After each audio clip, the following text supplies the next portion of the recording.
Hello, मैं परमेंद्र आप सबका स्वागत करता हूँ लर्न विद परमेंद्र रावत में। आज हम सॉल्व करेंगे मैथ्स का प्रैक्टिस सेट 15। तो चलिए शुरू करते हैं।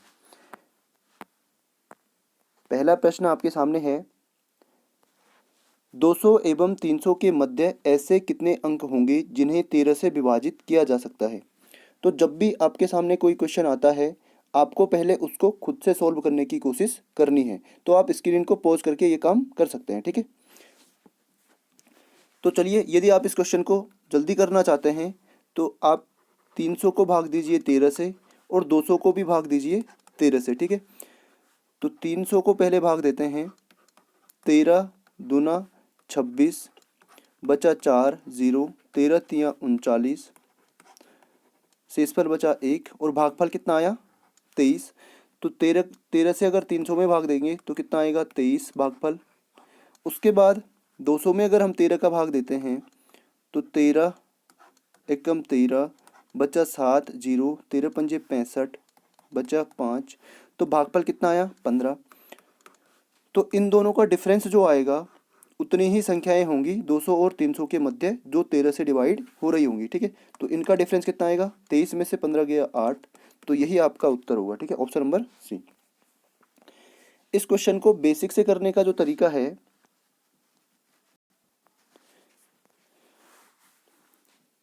इसको एपी से सोल्व करेंगे, समांतर श्रेणी से, ठीक है। तो 200 से ऊपर, 200 के बाद जो संख्या होगी जो 13 से डिवाइड होगी वो होगी आपकी 200 में भाग दीजिए 200, 13 एकम 13, यहाँ बचा 7, यहाँ बचा 0।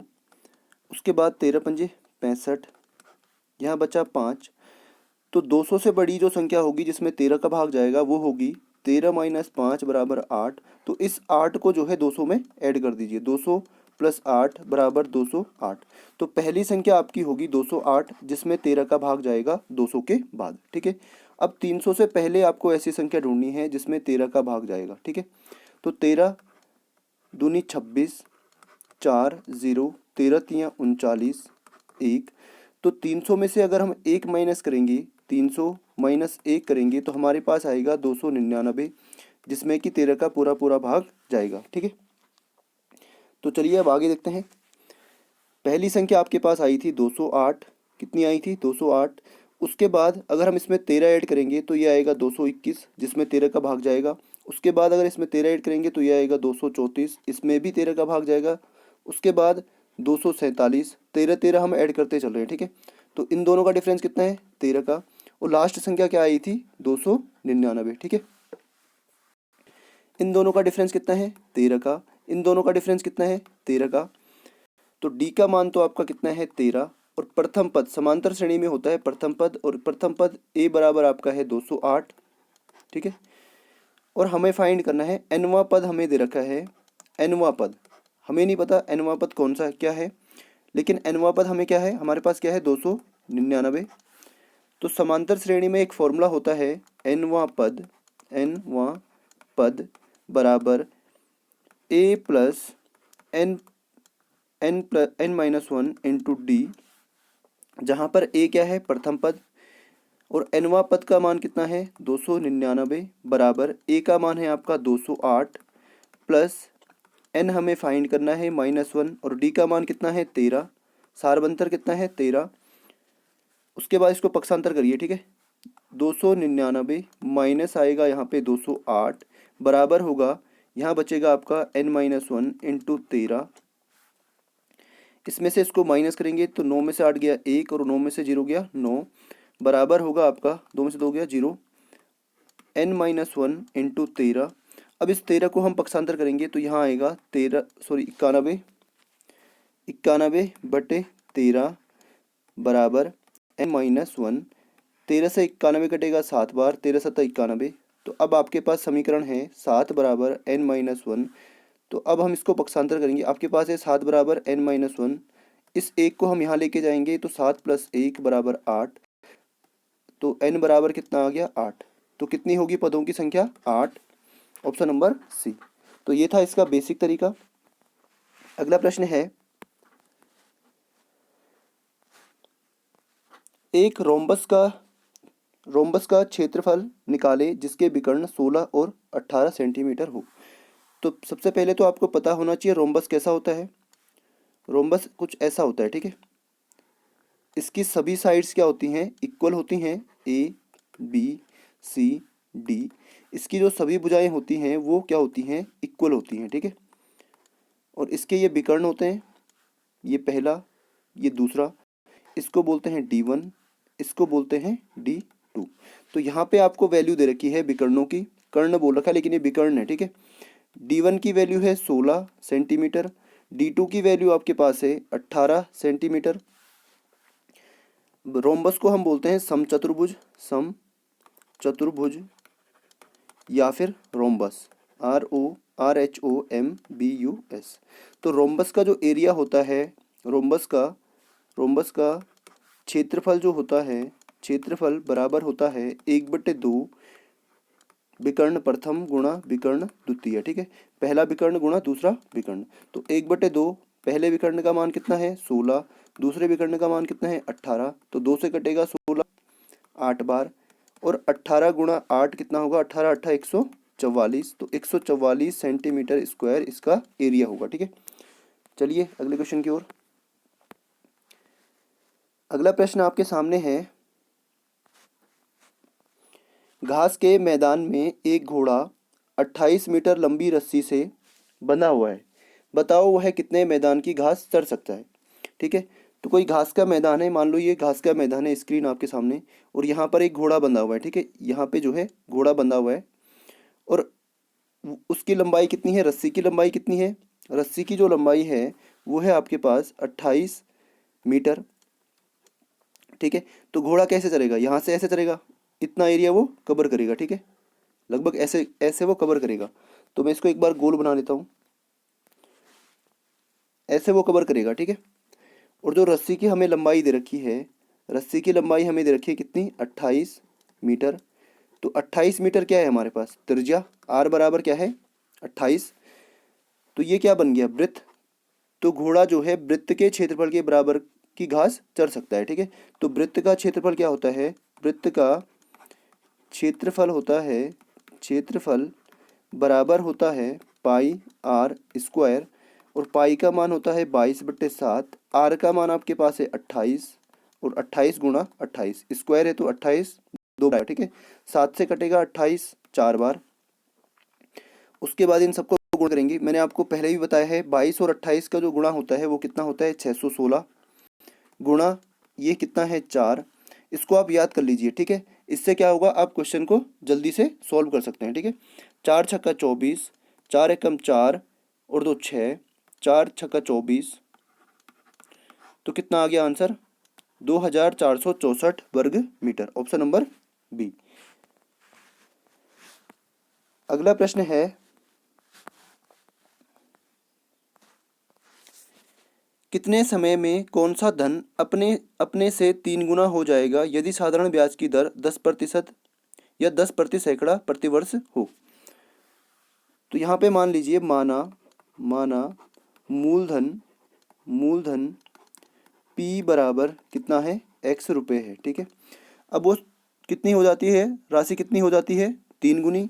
तो मिश्रधन क्या होगा भाई, 3 गुना हो जाएगा। मिश्रधन क्या हो जाता है आपका, मिश्रधन A बराबर होता है आपका 3x रुपये, ठीक है। और साधारण ब्याज क्या होता है, SI बराबर आपका होता है मिश्रधन माइनस मूलधन, ठीक है। SI बराबर क्या होता है, मिश्रधन माइनस मूलधन कितना है P। तो SI सिंपल इंटरेस्ट या साधारण ब्याज बराबर होगा, मिश्रधन कितना है 3x माइनस मूलधन कितना है x माइनस x, बराबर कितना होगा 2x रुपये।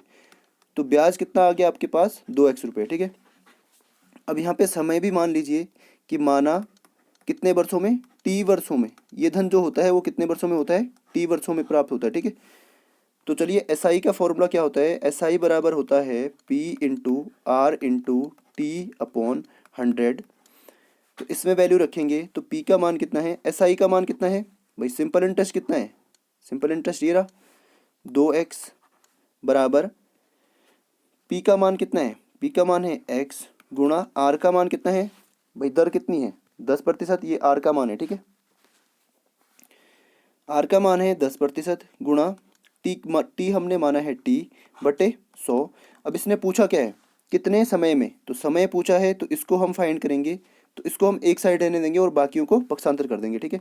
तो 2x गुणा में आएगा 100, ठीक है, गुणा में ऊपर जाएगा 100 बट्टे में आपका आएगा x गुणा 10, ठीक है। जैसे ही पक्षांतर करेंगे ये सारे के सारे उल्टे हो जाएंगे, ठीक है, बराबर टी, एक जीरो से एक जीरो कट गया, x से x कट गया, तो t बराबर कितना आया 10 गुणा 2 बराबर 20, t का मान कितना आ गया 20, तो 20 वर्षों में होगा, ठीक है। कितने वर्षों में होगा 20 वर्षों में। अगला प्रश्न है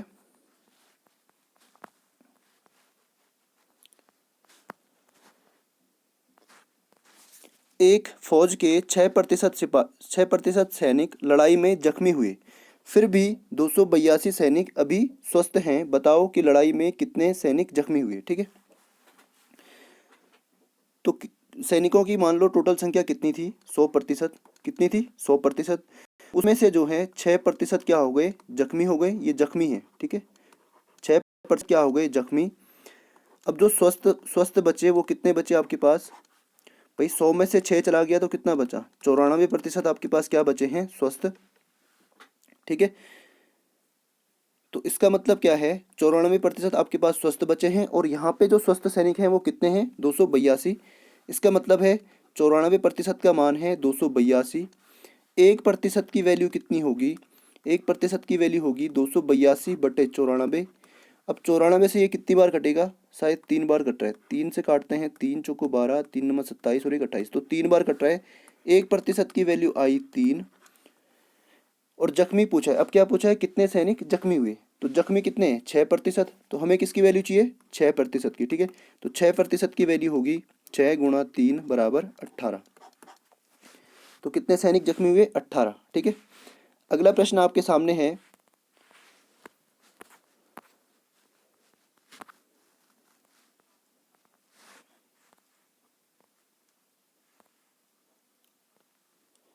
M square plus 11mn plus 18n² का गुणनखंड क्या होगा। तो इसमें हम क्या करेंगे 11mn को हम तोड़ेंगे, ठीक है। तो चलिए M square plus 11mn plus 18n², ठीक है। तो इसको हम तोड़ते हैं, एम स्क्वायर प्लस इसका और इसका गुणनखंड हम निकालते हैं, ठीक है। इसके साथ क्या है 18, इसके साथ क्या है 1, 18 एकम 18, तो 18 के अगर हम गुणनखंड करेंगे तो 2 नंबर 18, 3 तियाँ 9, 3 एकम 3, तो इसको हम तोड़ सकते हैं 3 तियाँ 9 प्लस 2, 9 प्लस 2 में, ठीक है, 9mn, इसको मैं हटा रहा हूँ, ठीक है, गुणनखंड को, तो 9 और 2 में इसको हम तोड़ेंगे, ठीक है। तो 9 प्लस 2mn प्लस 18n²। अब आगे हम इसको सोल्व करते हैं, एम स्क्वायर प्लस क्या होगा 9 गुणा mn, 9mn plus 2mn plus 18n²। उसके बाद इसमें देखो m कॉमन है और यहाँ पे भी क्या है m है, तो m कॉमन आ जाएगा, यहाँ बचेगा 1m, 2 में से 1 बाहर ले लिया 1m बचा, प्लस यहाँ से हमने m कॉमन ले लिया तो अंदर बचा 9n, यहाँ से हम कॉमन लेंगे 2, और यहाँ पे क्या है n, यहाँ पे भी क्या है n, तो 2n हमने कॉमन ले लिया, यहाँ बचा आपका m, प्लस यहाँ बचेगा आपका 18 में से 2 हमने कॉमन ले लिया, 2 गुणा 9 था, 2 कॉमन ले लिया क्या बच गया 9, तो यहाँ बचेगा 9, और यहाँ n² है तो 1 तो बाहर ले लिया क्या बच गया 1। इन दोनों में क्या कॉमन है, इन दोनों में कॉमन है आपका m प्लस 9n, और यहाँ बचेगा आपका m प्लस यहाँ बचेगा आपका 2n, तो ये इसके क्या हो गए गुणनखंड हो गए, m plus 9n into m plus 2n, ठीक है, ऑप्शन नंबर ए। इसको आप ऑप्शन से भी कर सकते हैं क्योंकि यहाँ पे क्या है सारे प्लस में है, ठीक है, तो इसका जो आंसर आएगा वो भी किस में आएगा प्लस में। अगला प्रश्न है, ये फॉर्मूला पूछा है, ठीक है,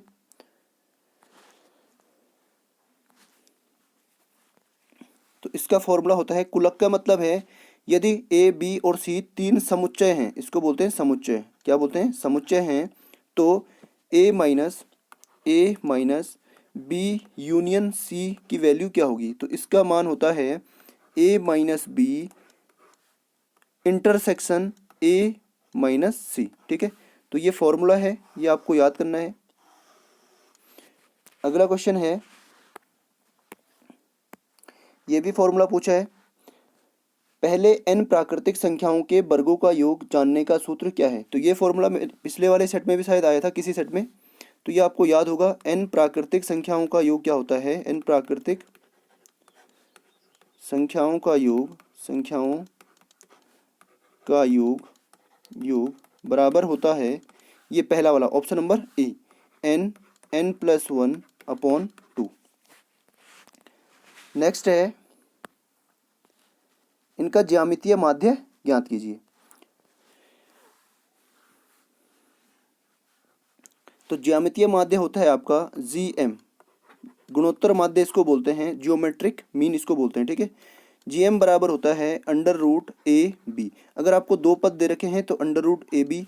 अगर आपको 3 पद दे रखे हैं, मान लो A, B और C दे रखा है, A, B और C, तो इसको लिखेंगे क्यूब रूट ABC।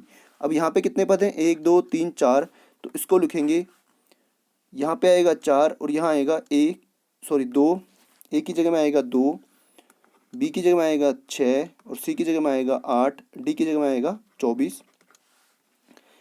अब इन सबके गुणनखंड कीजिए,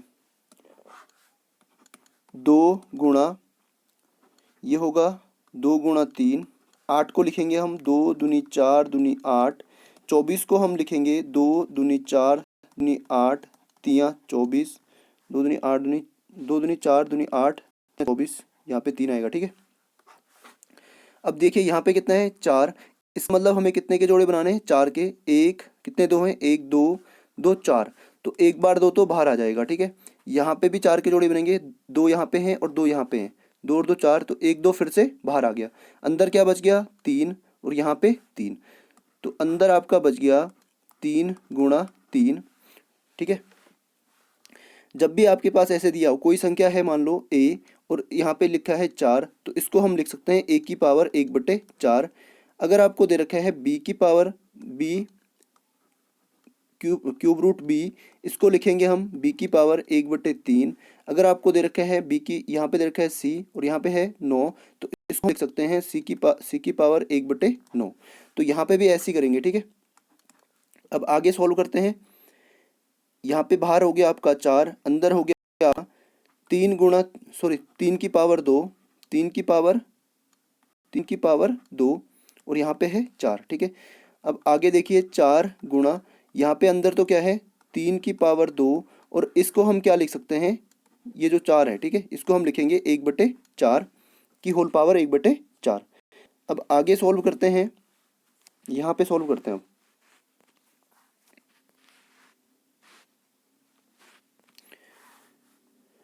ये हमारे पास है 4 गुणा 3 की पावर 2 की होल पावर 1/4, तो इसको हम लिख सकते हैं 4 गुणा 3 की पावर 2 गुणा 1/4, 2 से कटेगा 2 बार, तो ये बचा आपके पास 4 गुणा 3 की पावर 1/2 और 1/2 का मतलब होता है रूट, 4 गुणा √3।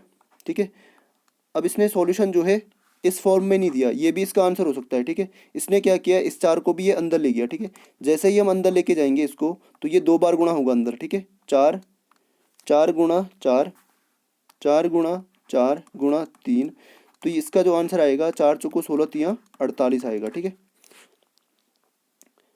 Option number A √48। अगला प्रश्न है,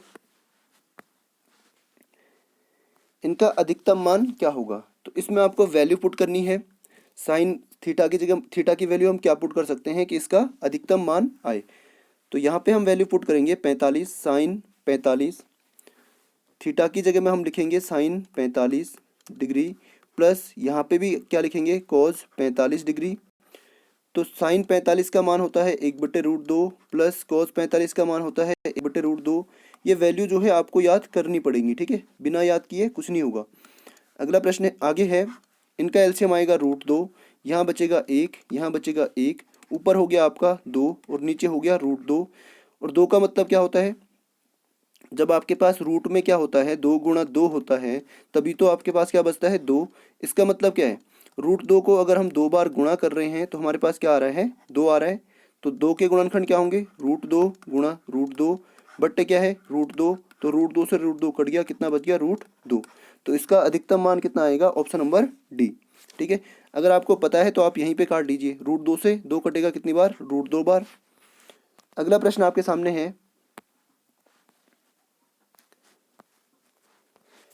राम की उम्र उसके पिता की उम्र से 1/3 है, तो दोनों की उम्र का, यदि दोनों की उम्र का योग 60 वर्ष है तो राम की उम्र क्या होगी। तो यहाँ पे मान लो राम के पिता हैं और राम है, ठीक है। तो राम के पिता की आयु मान लो x, तो राम की आयु कितनी होगी, उसकी 1/3, तो x का 1/3 मतलब x/3, ठीक है। अब इन दोनों की आयु का जो योग है x प्लस x/3, इनका योग कितना है, 60 है, ठीक है। इस x के बट्टे में क्या होगा, 1, इनका एलसीएम आएगा 3, 1 से 3 में भाग करेंगे कितनी बार जाएगा, 3 बार। तो यहाँ 3 से गुणा 3x, प्लस 3 से 3 में भाग करेंगे तो कितना आएगा, 1। तो यहाँ पे 1 से गुणा x से कम x बराबर 60। तो ऊपर तो हो गया 3 और 1 4x, 4x/3 बराबर 60। अब आगे सॉल्व करेंगे, 4x/3 बराबर है 60। तो x बराबर कितना होगा, 60 गुणा 3/4। ये 4/3 जैसे ही हम पक्षांतर करेंगे ये उल्टा हो जाएगा, ठीक है। 4 से कटेगा 15 बार, तो 15 तियाँ 45। x की वैल्यू कितनी आई, 45। तो x किसकी आयु है, उसके पिता की। तो इसके पिता की आयु आई 45। उसने पूछा है राम की आयु, ठीक है। तो राम की आयु कितनी है, x/3। तो x/3 मतलब x का मान है 45, तो 45/3 मतलब 3 से कटेगा 15 बार, 15 बार। तो राम की आयु कितनी आएगी, 15 वर्ष, ठीक है। आगे है, इसके गुणनखंड ज्ञात करने हैं, ठीक है। तो ये द्विघात समीकरण है जिसका फॉर्म क्या होता है, ax² plus bx plus c बराबर 0। तो यहाँ पे हम क्या करते हैं, a और c का हम क्या करते हैं, गुणा करते हैं और उसके बाद उसका गुणनखंड निकालते हैं। तो a और c क्या है यहाँ पे, 6 और 5। तो 6 पंजे 30, 30 के हम अगर गुणनखंड करेंगे तो क्या आएंगे, 3 सॉरी 2 से जाएगा पहले भाग, 2 से कटेगा 15 बार, फिर 3 से कटेगा 5 बार, फिर 5 से कटेगा 1 बार। तो 30 के गुणनखंड ये आ गए, ठीक है। तो इन गुणनखंड को हमें इस तरीके से व्यवस्थित करना है कि हमारे पास क्या आएगा, 13 आना चाहिए, प्लस या माइनस करके, ठीक है। तो 5 दुना अगर हम 10 करें, 5 दुना 10 गुणा 3 रखें, 5 गुणा 10, 5 गुणा 2 बराबर 10, और 10 गुणा 3 बराबर कितना होगा, 30। तो इन दोनों को गुणा करके कितना आया, 30। और इन दोनों को ऐड या माइनस करके कितना आना चाहिए, 13, ठीक है। कितना आना चाहिए, 13। तो 10 प्लस 3 कितना होगा, 13, ठीक है। तो चलिए आगे सोल्व करते हैं अब। 6x² माइनस 13x प्लस 5, और यहाँ पे क्या था, 10 प्लस 3। 13 की जगह में हम क्या लिखेंगे, 13 की जगह में हम लिखेंगे 10 प्लस 3, ठीक है। 13 बराबर 10 प्लस 3। तो 6x² माइनस, यहाँ पे लिखेंगे 10 प्लस 3, यहाँ पे माइनस सॉरी x प्लस 5। अब आगे सॉल्व करते हैं। तो यहाँ आएगा 6, ये तो होगा 6x² माइनस x से 10 को गुणा करेंगे तो माइनस 10x, x से 3 को गुणा करेंगे तो यहाँ पे तो प्लस का है और यहाँ क्या किसका है, माइनस का। माइनस इंटू प्लस क्या होगा, माइनस 3x प्लस 5। अब इन दोनों में क्या कॉमन है, एक तो x कॉमन है और एक 2 कॉमन है, ठीक है। इसमें भी 2 है और इसमें भी 2 है। तो यहाँ से 2x कॉमन ले लिया, यहाँ बचेगा आपका 3x माइनस यहाँ बचेगा आपका 5। फिर यहाँ से हमने कॉमन ले लिया, इनमें कोई भी कॉमन नहीं है, ठीक है। तो यहाँ पे क्या कॉमन है, 1, और यहाँ बचेगा आपका, यहाँ बचेगा 3x, यहाँ आपका बचेगा -5। माइनस क्यों बचेगा, क्योंकि माइनस इंटू माइनस क्या होता है, प्लस, ठीक है। माइनस इंटू माइनस क्या होता है, प्लस। उसमें से एक माइनस हमने कॉमन ले लिया तो क्या बच गया, दूसरा माइनस, ठीक है। अब इन दोनों में कॉमन क्या है, 3x माइनस 5 कॉमन है। यहाँ बचेगा आपका 2x, यहाँ आपका बचेगा 3x। तो ये इसके क्या हो गए, गुणनखंड हो गए। 3x minus 5, option number C, sorry option number कोई भी मैच नहीं हो रहा इसमें, तो सॉरी, ये यहाँ पे क्या बचेगा, यहाँ पे गलती हो गई, ठीक है। यहाँ क्या बचा हमारे पास, एक, तो 3x-5, 3x-5 किस में है, ऑप्शन नंबर सी में, और 2x-1, ऑप्शन नंबर सी इसका बिल्कुल सही होगा, ठीक है। आगे चलते हैं।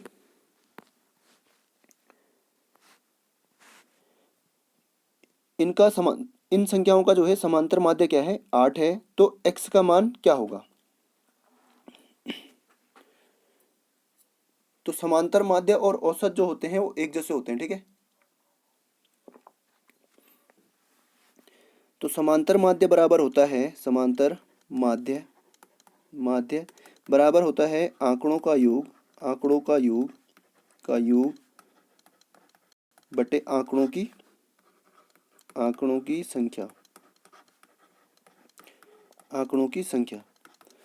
तो आंकड़ों का योग क्या है, 6 + 8 + 10 + x + 7 बटे टोटल आंकड़े कितने हैं, 1 2 3 4 5, टोटल आंकड़े कितने हैं, 5, और समांतर माध्य हमें कितना दे रखा है, 8, तो यहाँ आएगा 8, इस 5 को यहाँ ले जाएंगे तो क्या होगा, 8 पंजे 40, भाई 8 के साथ 5 गुणा होगा, 8 पंजे 40, यहाँ क्या होगा, 6 और 8 14, 14 और 10 24, 24 और 7 31, तो 31 + x। अब इस 31 को भी पक्षांतर करिए, ठीक है।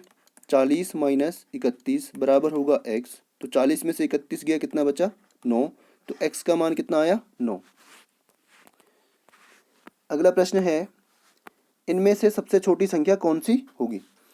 तो सबसे छोटी तो ऋण वाली संख्या होगी, ठीक है, जिसमें माइनस होगा। तो ये दो ऑप्शन तो आपके हट गए, ठीक है। आपके पास बचे हैं केवल 2 ऑप्शन, तो इन ऑप्शन को आप चेक कर सकते हैं, ठीक है। 5 में अगर हम 7 का भाग देंगे तो कितना आएगा, 7, 5 में अगर 7 का भाग देंगे तो पॉइंट यहाँ पे 50, 7 × 7 = 49, 0.7 के लगभग आएगा, ठीक है। अगर आप 4 में 7 का भाग देंगे तो कितना आएगा, यहाँ पे आएगा, यहाँ पे दशमलव, यहाँ पे 0, तो 7 पंजे 35, 0.5 के लगभग आएगा, ठीक है। तो यहाँ पे जो है इसकी वैल्यू तो कितनी है, -0.7, और इसकी वैल्यू कितनी है, इसकी वैल्यू है -0.5। अब माइनस में होता क्या है, जो संख्या बड़ी होती है वही संख्या सबसे छोटी होती है, ठीक है। तो इन दोनों में से बड़ी कौन सी है, ये वाली, तो ये वाली ही सबसे छोटी होगी, ठीक है, क्योंकि इसके आगे किसका साइन है, माइनस का। अगला प्रश्न,